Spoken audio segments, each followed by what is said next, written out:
Hello my dear students, आप लोगों का इस नए वीडियो में स्वागत है। इस वीडियो में हम लोग स्टार्ट करने वाले चैप्टर नंबर 9 का एमसीक्यूज। इसके पहले मैंने चैप्टर नंबर 8 का अपलोड कर दिया था और उसके पहले चैप्टर नंबर 1 2 3 4 का अपलोड कर दिया था, 1 से 4 तक का। उसके बाद 8 का, 5 6 7 का बाकी है। कुछ स्टूडेंट्स ने मुझसे कहा था सर 5 6 7 हम लोग कर लेंगे, आप 8 9 10 का कर दो। इसलिए मैंने 8 9 10 पे फोकस कर दिया था। ओके, तो फिलहाल स्टार्ट करते हैं ये एमसीक्यू। तो देखते हैं इसमें कौन कौन से एमसीक्यूज बन सकते हैं और प्लस इसके जो एग्जैक्ट आंसर है वो क्या है। सबसे पहला क्वेश्चन है, securities market having maturity period of 1 year और लेस देन मींस। देखो, 1 साल और उससे कम का अगर है तो कौन सा मार्केट है। देखो, 1 साल या उससे कम का है तो वो उसको क्या बोलते हैं हम लोग, मनी मार्केट बोलते हैं। उसको क्या बोलते हैं यहाँ पे, मनी मार्केट। तो क्वेश्चन है सर, कैपिटल मार्केट क्या है, प्राइमरी मार्केट क्या है और सेकेंडरी मार्केट क्या है। तो इसके लिए पहले मैं आपको लेके चलता हूँ थोड़ा बुक पे और कुछ थियरी भी दिखा देता हूँ, जिससे क्या आपको और भी चीजों का नॉलेज हो जाए। सबसे पहले आपको याद रखना है, एग्जाम में ना कभी कभी क्वेश्चन पूछता है कि ऑर्गेनाइज्ड फाइनेंशियल स्ट्रक्चर के कितने कंपोनेंट्स होते हैं। How many components are there for of organised financial structure. तो याद रखना है, ऑर्गेनाइज्ड फाइनेंशियल स्ट्रक्चर के कितने कंपोनेंट है, चार। जिसमें से एक है आपका फाइनेंशियल इंस्टीट्यूशन, दूसरा है फाइनेंशियल इंस्ट्रूमेंट, तीसरा है फाइनेंशियल सर्विस एंड चौथा है फाइनेंशियल मार्केट। जिसमें से हम लोग पढ़ने वाले फाइनेंशियल मार्केट, यानी ये जो हमारा अपना चैप्टर है वो कौन सा फाइनेंशियल मार्केट का है। तो याद रखना है, इंस्टीट्यूशन है, इंस्ट्रूमेंट है, सर्विस एंड मार्केट। क्या क्या, institution, instrument, service, market. Clear है, ये क्या है, फाइनेंशियल स्ट्रक्चर के चार मेन कंपोनेंट्स है। ये एग्जाम में एमसीक्यूज में पूछ सकते हैं, इसलिए मैंने उसको टिक करवा दिया। इसके अलावा आपको याद क्या रखना है, आपको याद रखना है कि फाइनेंशियल मार्केट जो होता है बेसिकली, ठीक है, which includes capital market and money market. याद रखना ये दोनों इंक्लूड करता है, और यहाँ पे भी बहुत क्लियर वे में लिखा हुआ है। जब यहाँ पे लिखा है financial market is mainly divided into two parts, number one capital market and money market। तो ये याद रखना कि it is divided into two parts, capital market and money market. अब यहाँ पे एक छोटा सा डायग्राम भी दिया हुआ है आपकी बुक में। Financial market is divided into two parts, capital market and money market. Capital market दो पार्ट्स में डिवाइडेड, एक मनी मार्केट होता है, एक सेकेंडरी मार्केट होता है। और फाइनेंशियल मार्केट में जो मनी मार्केट होता है, सॉरी मनी नहीं, सेकेंडरी मार्केट है। और जो मनी मार्केट होता है ये भी दो पार्ट्स में डिवाइडेड होता है। एक होता है आपका ऑर्गेनाइज्ड और दूसरा होता है अनऑर्गेनाइज्ड। ठीक है।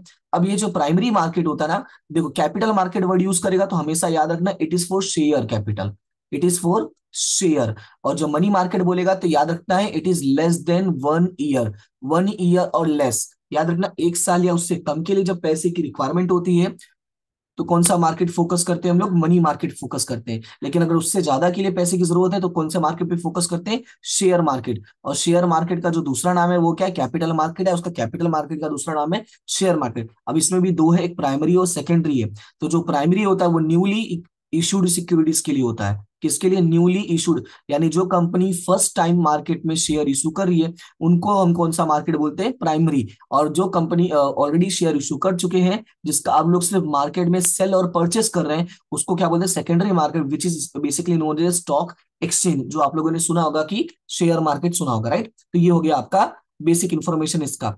इसके अलावा अब यहाँ पे याद रखना क्या है वो मैं आपको दिखा देता हूँ।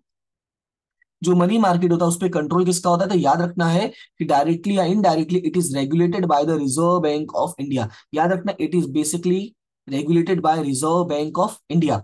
याद रखना कौन सा market, money market is regulated by reserve bank of India. Okay, now instruments of money market, sorry money market बोला, ऑर्गेनाइज मनी मार्केट। ओके, उसके बाद यहाँ पे ट्रेजरी बिल आ जाता है। तो ट्रेजरी बिल में आपको याद कौन सा रखना है वो सुनो।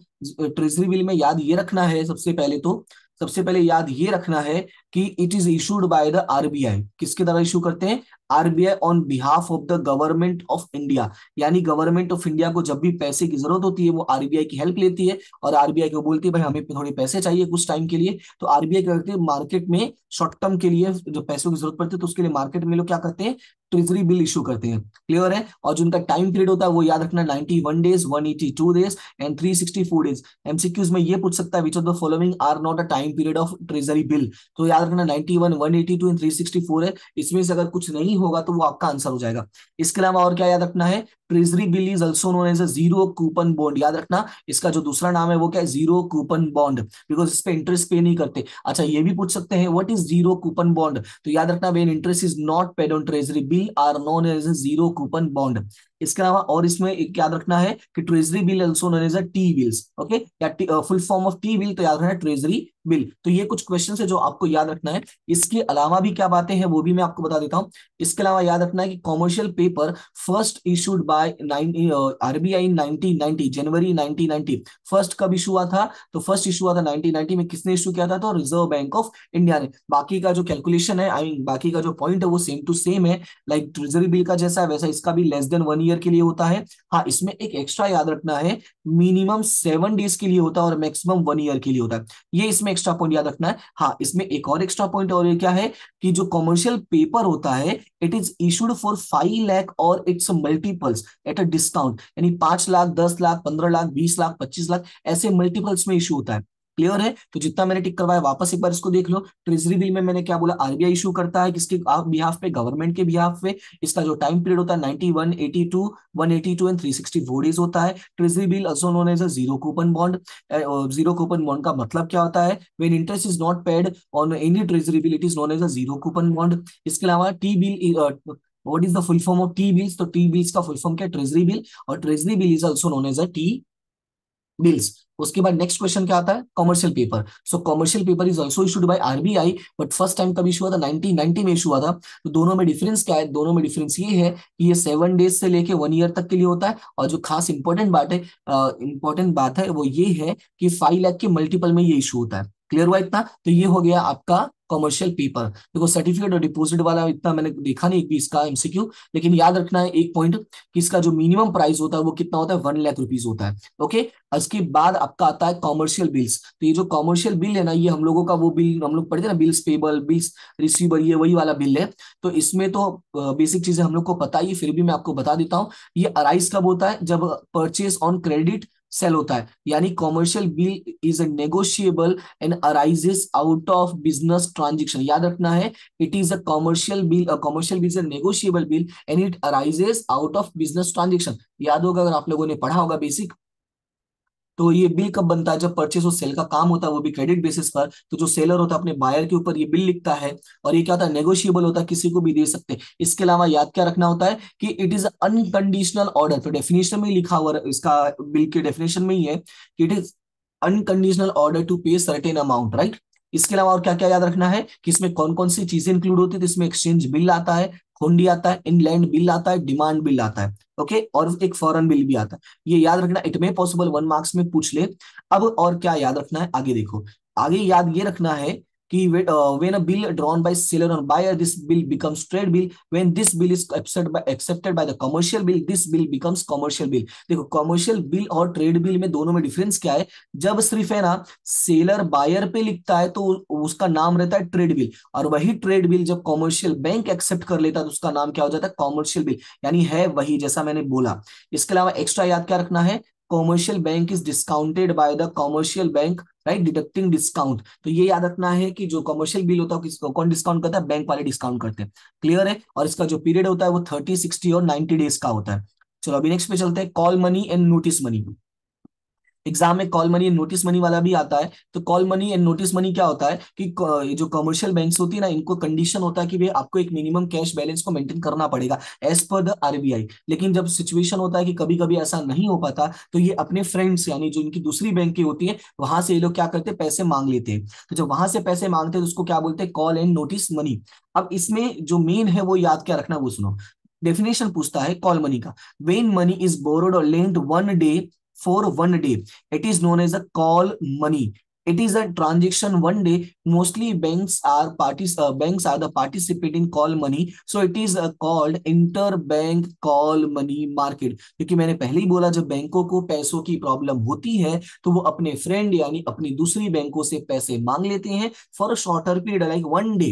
तो उसको क्या बोलते हैं? Call money. और दूसरा होता है नोटिस मनी। अब नोटिस मनी क्या होता है? सो नोटिस मनी का मतलब it is borrowed for 2 to 14 days, it is called notice money. देखो नोटिस का मतलब थोड़ा ज्यादा दिन के लिए है, और कॉल मनी का मतलब सिंपल कुछ दिनों के लिए यानी एक दिन के लिए।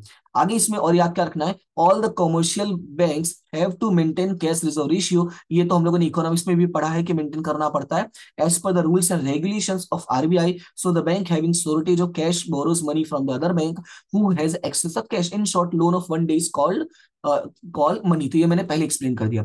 क्लियर है? तो ये इतना इसमें याद रखना है कॉल मनी में। उसके बाद आपका आ गया कैपिटल मार्केट।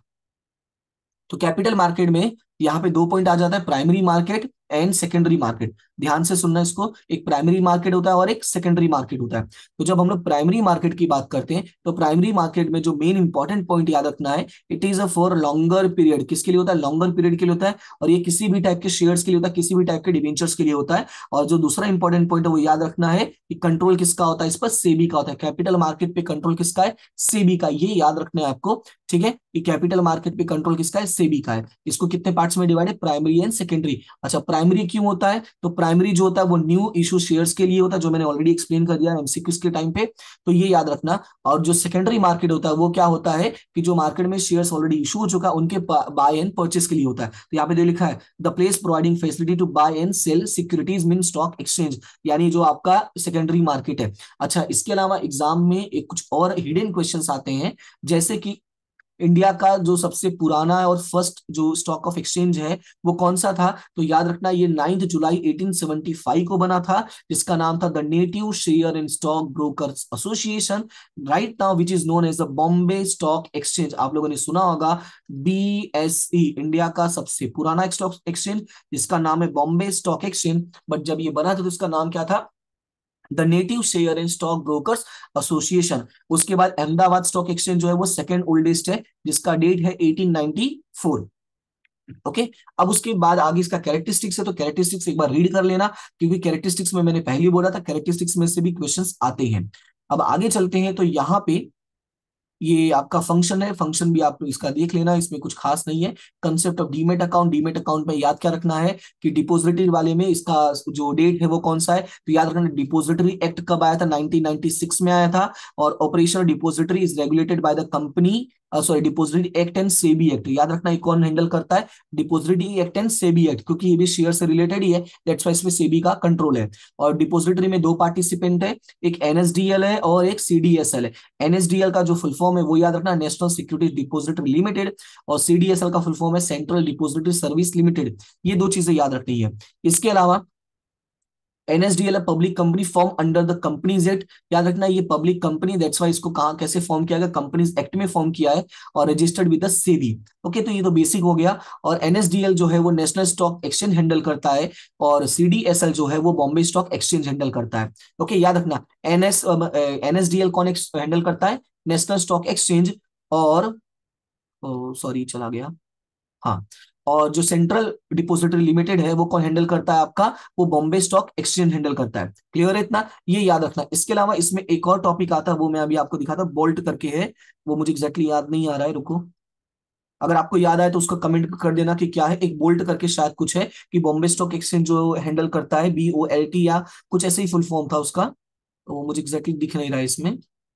ये रहा, ये रहा, ये देखो, national stock exchange is known as a NEAT, जिसका फुल फॉर्म होता है national exchange for automation trading screen based trading system. और Bombay stock exchange is known as a BOLT, BSE, जिसका फुल फॉर्म क्या होता है? ये BOLT क्या, ऑनलाइन ट्रेडिंग सिस्टम है, ठीक है। तो ये थोड़ा सा याद रखना, बॉम्बे स्टॉक एक्सचेंज, राइट। यानी जो ऑनलाइन वाला सिस्टम है उसके लिए दो है, नीट है नेशनल स्टॉक एक्सचेंज के लिए, और बोल्ट किसके लिए है? बॉम्बे स्टॉक एक्सचेंज के लिए। ओके, इनका काम क्या होता है? बाय एंड सेल का हेल्प करते हैं ये लोग।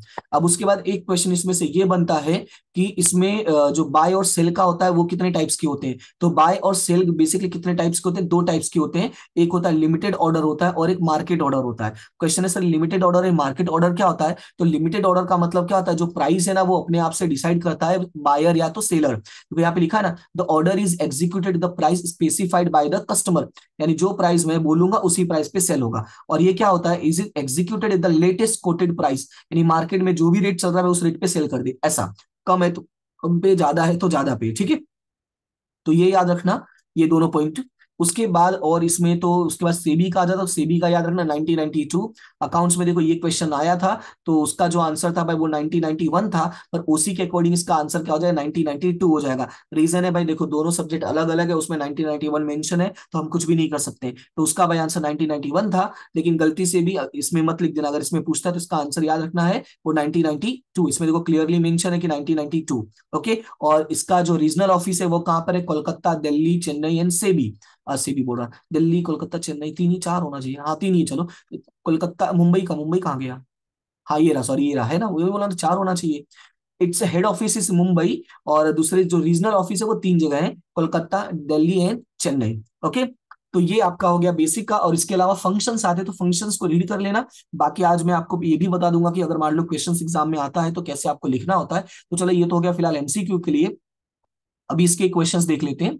तो क्वेश्चंस के लिए पहले चलते हैं क्वेश्चन पेपर पे। अब ये रहा, who regulates the organised money market. अभी देखो मैंने सब कुछ एक्सप्लेन कर दिया, तो इसके आंसर्स जो है आपको फटाफट आ जाएगा। तो मनी मार्केट कौन हैंडल करता है, तो मैंने बताया था आरबीआई हैंडल करता है।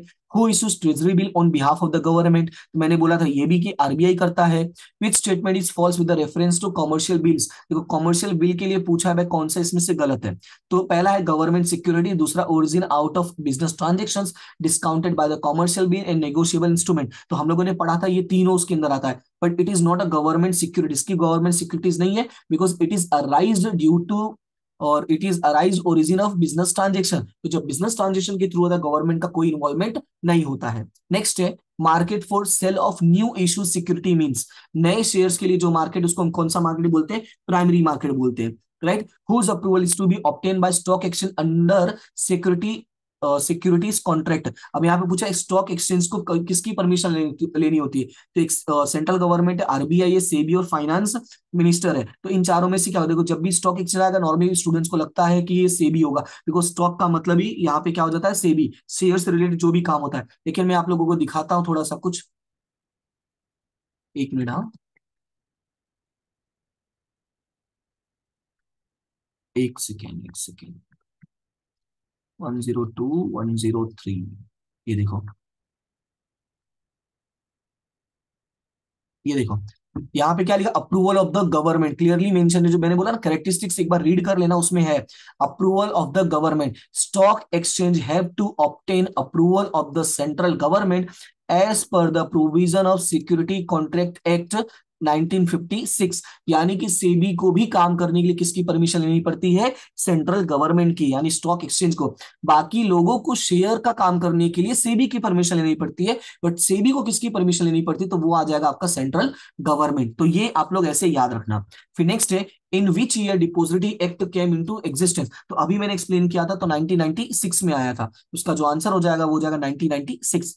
फ्रॉम हुम certificate of registration is to be obtained by depository before starting its operation। अब यहाँ पे बोला है from whom certificate of registration is to be obtained by a depository। तो डिपोजिटरी को किसकी परमिशन लेनी पड़ती है, तो देखो मैंने बोला ना कि सेबी को काम करने के लिए गवर्नमेंट की परमिशन लेनी पड़ती है, लेकिन बाकी लोगों को किसकी परमिशन लेनी पड़ती है, सेबी की। नेक्स्ट है how many types of orders are there in purchase sale of securities. तो मैंने क्लियरली बोल दिया था, दो, एक लिमिटेड है और दूसरा क्या है, मार्केट ऑर्डर है। नेक्स्ट है under which act SEBI came into existence, कौन से एक्ट में आया था, तो सेबी एक्ट 1992 में आया था। तो ये याद रखना, सेबी केम इनटू 1990, मतलब सेबी एक्ट 1992। तो ये इसका आंसर हो गया, क्लियर है इतना। तो देखो जितने भी ये एमसीक्यूज है उनसे रिलेटेड जो भी थियरी है प्लस जो मुझे एक्सपेक्टेड लगा वो सारी थियरी मैंने एक्सप्लेन कर दिया है। अगर ये एमसीक्यूज बेनिफिट हो रहा है तो उसको देखो अच्छे से, और जो भी होगा आप अपना व्यू जो है वो शेयर कर सकते हो। ओके, तो फिलहाल अभी के लिए इतना ही, मिलते हैं नेक्स्ट क्लास में, तब तक के लिए thank you so much and have a good day.